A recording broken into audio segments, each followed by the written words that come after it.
জাতির বুকে জাগালো আশা, মন মলিন মুখে জাগালো ভাষা।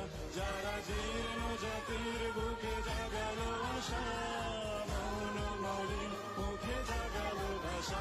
আজ রক্ত কমলে গাথা, যারা জীর্ণ জাতির বুকে জাগালো আশা, মন মলিন মুখে জাগালো ভাষা।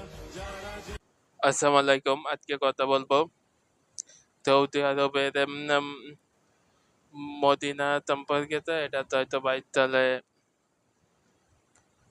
এটা ওদের মহানবী সাল্লাম মদিনায় যান।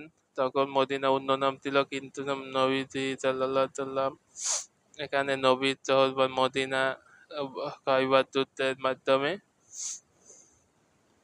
আধুনিক মদিনা শহর তৈরি করেন। এবং মদিনা সংবিধান সম্পর্কে তো আমরা সকলে জানি, বা বিশ্বের ভিতর তো প্রথম সংবিধান হচ্ছে মদিনা সংবিধান। তো এটা আমাদের নবী সাল্লাল্লাহু আলাইহি সাল্লাম করেছিলেন।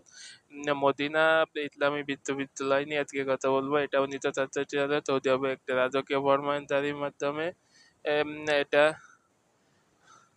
স্থাপিত হয়। এটা সৌদি আরবে একটি পাবলিক বিশ্ববিদ্যালয়। স্টুডেন্ট সংখ্যা আছে 7,000, তার ভিতর বাংলাদেশি স্টুডেন্ট সহ বিভিন্ন দেশ থেকে স্টুডেন্ট আছে।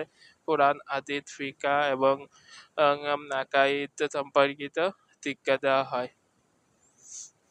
সবাইকে এ পর্যন্ত ধন্যবাদ।